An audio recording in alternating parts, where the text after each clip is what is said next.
राम राम मेरी प्यारी प्यारी बहनों को।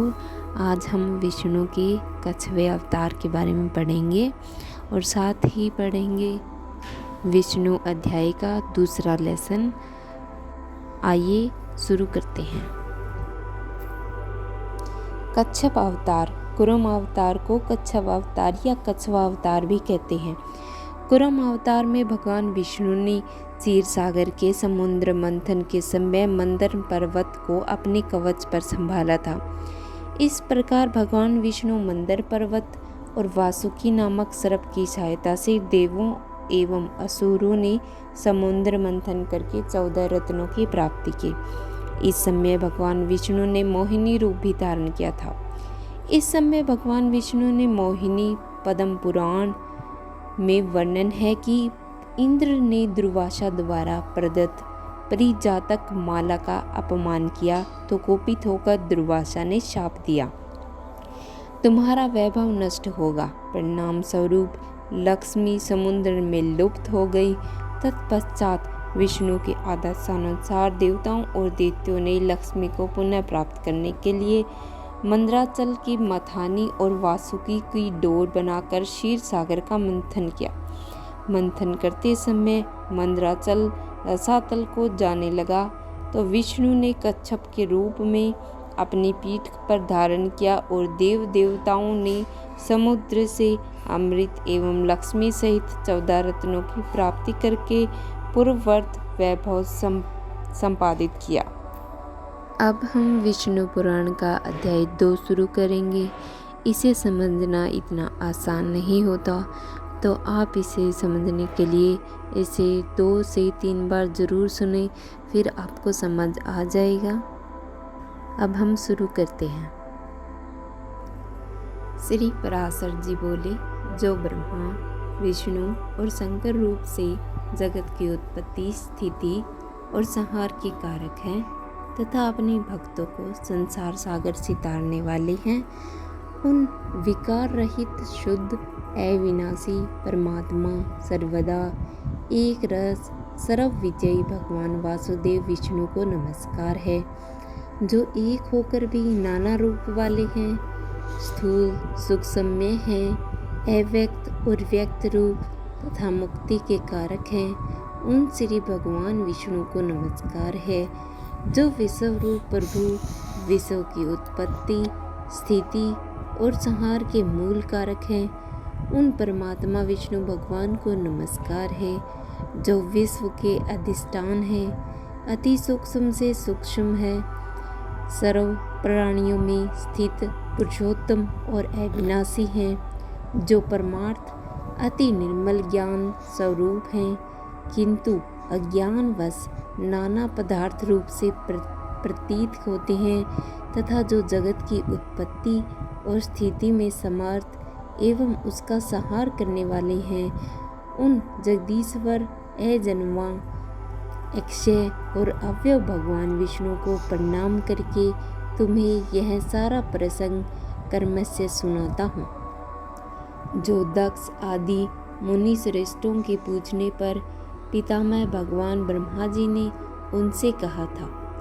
वह प्रसंग दक्ष आदि मुनियों ने नर्मदा नदी के तट पर राजा पुरुकुत्स को सुनाया था तथा पुरुकुत्स ने सार शाश्वत से और सार शाश्वत ने मुझसे कहा था, जो पर से भी पर परम श्रेष्ठ अंतरात्मा में स्थित प्रआत्मा रूप वर्ण नाम और विशेषण आदि से रहित है, जिसमें जन्म बुद्धि परिणाम क्षय और नाश इन 6 विकारों का सर्वथा अभाव है, जिसको सर्वदा केवल है इतना ही कहा जा सकता है, जिनके लिए यह प्रसिद्ध है कि वे सर्वत्र हैं और उनमें समस्त विश्व बसा हुआ है। इसलिए ही विद्वान जिसको वासुदेव कहते हैं, वही नित्य अजन्मा अक्षय अव्यव एक रस और है गुणों के अभाव के कारण निर्मल प्रब्रह्मा है। वही इन सब व्यक्त और अव्यक्त जगत के रूप से तथा इसके साक्षी पुरुष और महाकारक काल के रूप में पुरुष है। अव्यक्त और व्यक्त उसके अन्य रूप है तथा काल उनका परम रूप है।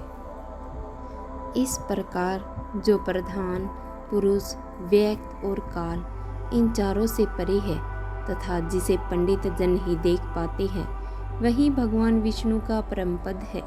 प्रधान, पुरुष, व्यक्त और काल ये रूप पृथक पृथक संसार की उत्पत्ति, पालन और संहार के प्रकाश तथा उत्पादन में कारण है।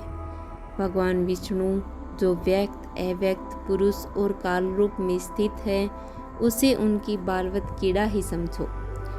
उनमें से अव्यक्त कारण जो सदस्य दृप्त और नित्य है, श्रेष्ठ मुनिजन प्रधान तथा सूक्ष्म प्रकृति कहते हैं। वह सह रहित है, उसका कोई अन्य आधार नहीं है तथा अप्रमेय, अजर, निश्चल, शब्द, सप्रस, दीप्य, शून्य आदि रूप आदि रहित है। वह त्रिगुणमय और जगत का कारक है तथा स्वयं अनादि और उत्पत्ति और लय से रहित है। वह संपूर्ण प्रपंच प्रलय काल से लेकर सृष्टि के आदि तक उसी से व्याप्त था। हे विद्वान, श्रुति के मर्म को जानने वाले, श्रुति प्राणायन ब्रह्मवेता महात्मा गण इसी अर्थ को लक्ष्य कह के प्रधान के प्रतिपादक श्लोक को कहा करते हैं। हे विप्र, विष्णु के परम स्वरूप से प्रधान और पुरुष ये दो रूप हुए हैं। उसी के जिस अन्य रूप के द्वारा वे दोनों संयुक्त और वियुक्त होते हैं, उस रूपांतर का ही नाम काल है। बीते हुए प्रलय काल में यह व्यक्त प्रपंच प्रकृति में लीन था, इसलिए प्रपंच के इस प्रलय को प्राकृत प्रलय कहते हैं। हे द्विज, काल रूप भगवान अनादि हैं, इनका अंत नहीं है, इसलिए संसार की उत्पत्ति, स्थिति और प्रलय भी कहीं नहीं रुकते। हे मित्र, प्रलय काल में प्रधान के समयावस्था में स्थित हो जाने पर और पुरुष की प्रकृति से पृथक स्थिति हो जाने पर विष्णु भगवान का काल रूप प्रवृत्त होता है। तदंतर उन परब्रह्मा परमात्मा विश्वरूप सर्वव्यापी सार्वभूतेश्वर सर्वात्मा परमेश्वर सविस्ता से विकारी प्रधान और अविकारी पुरुष में प्रविष्ट होकर उनको शोभित किया। जिस पर क्रियाशील न होने पर भी गंध अपनी स्थिति मात्र से ही मन को शोभित कर देता है, उसी प्रकार परमेश्वर अपनी स्थिति मात्र से ही प्रधान और पुरुष को प्रेरित करते हैं। हे ब्राह्मण, वह पुरुषोत्तम ही उनका शोभित करने वाला बैल है और वे ही शुद्ध होते हैं तथा संकोच और विकास युक्त प्रधान रूप से भी वे ही स्थित हैं। ब्रह्मा आदि समस्त ईश के ईश्वर विष्णु ही समष्टि वेष्टि रूप, ब्रह्मा आदि जीव रूप तथा महातत्व रूप में स्थित है। हे द्विज श्रेष्ठ, सर्ग काल से प्राप्त होने पर गुणों की समयावस्था रूप प्रधान जय विष्णु के क्षेत्र रूप से अधिष्ठित हुआ तो उससे महतत्व की उत्पत्ति हुई। उत्पन्न हुए प्रधान से प्रधान तत्व ने आवृत किया। महत्व सात्विक, राजस और तामस वेद में तीन प्रकार का है, किंतु जिस प्रकार बीज छिलके से सांबवद से ढका रहता है, वैसे ही यह त्रिविध महत्व प्रधान तत्व से सब और व्याप्त है। फिर त्रिविध और महतत्व से ही वैकारिक तेज और तामस भूतादि तीन प्रकार का अहंकार उत्पन्न हुआ। हे महामनु, यह त्रिगुणात्मक होने से भूत और इंद्रियां आदि का कारक है और प्रधान से और महातत्व परिव्याप्त है, वैसे ही महतत्व से वह व्याप्त है। भूतादि नामक कामस अहंकार से विकृत होकर शब्द, तन्मात्र और उससे शब्द गुण वाले आकाश की रचना की। उस भूतादि तामस अहंकार ने शब्द तन्मात्र रूप आकाश को व्याप्त किया। फिर आकाश ने विकृत होकर स्पर्श तन्मात्रा को रचा। उससे बलवान वायु हुआ। उसका गुण स्पर्श मन गया है। शब्द तन्मात्रा रूप आकाश ने स्पर्श तन्मात्रा वाले वायु को आवृत किया। फिर वायु ने विकृत रूप होकर तन्मात्रा की सृष्टि की। वायु से तेज उत्पन्न हुआ। उसका गुण रूप कहा जाता है। स्पर्श तन्मात्रा रूप वायु ने रूप तन्मात्रा वाले तेज को आवृत किया। फिर तेज ने भी विकृत होकर रस तन्मात्रा की रचना की। उससे रस गुण वाला जल हुआ। रस तन्मात्रा वाले जल को रूप तन्मात्रा में तेज ने आवृत किया। जल विकार को प्राप्त होकर गंध तन्मात्रा तेज ने आवृत किया। जल ने विकार को प्राप्त होकर गंध तन्मात्रा की सृष्टि की। उससे पृथ्वी उत्पन्न हुई, जिसका गुण गंध माना जाता है। उन आकाश भूतों ने तन्मात्रा है, इसलिए वे तन्मात्रा ही कहे गए। तन्मात्राओं में विशेष भाव नहीं है, इसलिए उनकी अविशेष संख्या है। वे अविशेष तन्मात्राएं शांत, घोर अथवा मूढ़ नहीं हैं। इस प्रकार तामस अहंकार से यह भूत तन्मात्रा रूप सर्ग हुआ है। 10 इंद्रियां तेजस अर्थात राजस अहंकार से और उनके अधिष्ठाता देवता वैकारिक अर्थात सात्विक अहंकार से उत्पन्न हुए कहे जाते हैं। इस प्रकार इंद्रियों के अधिष्ठाता 10 देवता और 11वां मन वैकारिक है। हे द्विज, त्वक, चक्षु, नासिका, जिह्वा और श्रोत, ये पांचों बुद्धि ही सहायता से शब्द आदि विषयों को ग्रहण करने वाली 5 ज्ञानेंद्रियां हैं। हे मैत्रेय, वायु, उपस्थ, हस्त, पाद और वाक, ये 5 कर्म इंद्रियां हैं। इनके कर्म त्याग, शिल्प, गति और वचन बतलाए गए हैं। आकाश, वायु, तेज, जल और पृथ्वी, ये पांचों भूत उत्तरोत्तर शब्द, स्पर्श आदि 5 गुणों से युक्त हैं। ये पांचों भूत शांत, घोर और मूढ़ हैं, अतः ये विशेष कहलाते हैं। इन भूतों में पृथक पृथक नाना शक्तियाँ हैं, अतः वे परस्पर पूर्णता मिले बिना संसार की रचना नहीं कर सकते। इसलिए एक दूसरे से आश्रय रहने वाले और एक ही संघात की उत्पत्ति के लक्ष्य वाले महातत्व से लेकर विशेष पर्यंत प्रकृति के इन सभी विकारों ने पुरुष से अधिष्ठ होने के कारण परस्पर मिलकर सर्वथा एक होकर प्रधान तत्व के अनुग्रह से अंड की उत्पत्ति की। हे महाबुद्धि, जल के बुलबुले के समान कर्मशः भूतों से बढ़ा हुआ यह गोलाकार और जल पर स्थित महान अंड ब्रह्मा रूप विष्णु का अति उत्तम प्राकृत आधार हुआ।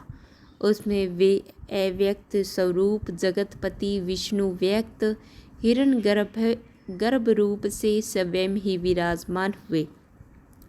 उन महात्मा हिरण्यगर्भ का सुमेरु, उलभ, अन्य पर्वत, जरायु तथा समुद्र गर्भाशयस्थ रस था। हे विप्र, उस अन्न में ही पर्वत और द्वीप आदि के सहित समुद्र महगण में स्थित संपूर्ण लोक और देव, असुर और मनुष्य आदि विविध प्राणी वर्ग प्रकट हुए। वह अंड पूर्व की अपेक्षा 10-10 गुण अधिक जल, अग्नि, वायु और आकाश भूत आदि अर्थात तामस अहंकार से आवृत हैं तथा भूतादि महतत्व भी अव्यक्त प्रधान से आवृत हैं। इस प्रकार जैसे नारियल के फल का बीज बाहर से कितने ही छिलकों से ढका रहता है, वैसे ही यह अंड इन 7 प्राकृतिक आवरणों से घिरा हुआ है। उसमें स्थित हुए स्वयं विश्वेश्वर भगवान विष्णु ब्रह्मा होकर रजोगुण का आश्रय लेकर इस संसार की रचना में प्रवृत्त होते हैं तथा रचना हो जाने पर सत्वगुण विशिष्ट अतुल्य प्रक्रमी भगवान विष्णु उसका कलन ताप प्रत्यय युग युग में पालन करते हैं। हे मित्र, फिर कल्प का अंत होने पर अति दारुण तम प्रधान रुद्र रूप धारण कर वे जनार्दन विष्णु ही समस्त भूतों का भक्षण कर लेते हैं। इस प्रकार समस्त भूतों का भक्षण कर लेते हैं। इस प्रकार समस्त भूतों का भक्षण कर संसार को जलमय करके वे परमेश्वर से शिष्या पर शयन करते हैं। जागने पर ब्रह्म रूप होकर वे फिर जगत की रचना करते हैं। वह एक ही भगवान जनार्दन जगत की सृष्टि स्थिति और संहार के लिए ब्रह्मा विष्णु और शिव इन तीन संज्ञाओं को धारण करते हैं। हे प्रभु, वे प्रभु विष्णु सृष्टा होकर अपनी ही सृष्टि करते हैं। पालक विष्णु होकर पाल्य रूप अपना ही पालन करते हैं और अंत में स्वयं ही संहारक और स्वयं ही लीन होते हैं। पृथ्वी जल तेज आकाश और समस्त इंद्रियां और अन्य अंतकारक आदि जितना जगत है सब पुरुष रूप हैं और क्योंकि वह अव्यय विष्णु ही विश्वरूप और सब भूतों में अंतरात्मा है इसलिए ब्रह्म आदि प्राणियों में स्थित सर्ग आदि भी उन्हीं के उपकारक हैं। वे सर्वस्वरूप श्रेष्ठ वरदायक और वर्णीय भगवान विष्णु ही ब्रह्मा आदि अवस्थाओं द्वारा रचने वाले हैं। वे ही रहे जाते हैं, वे ही पालते हैं, वे ही पलित होते हैं तथा वे ही संहार करते हैं। आज बस इतना ही। अध्याय 2 समाप्त होता है। आपको मेरी वीडियो पसंद आए तो इसे लाइक करें और मेरे चैनल को सब्सक्राइब करें। अगला अध्याय आपको कल प्राप्त होगा। धन्यवाद।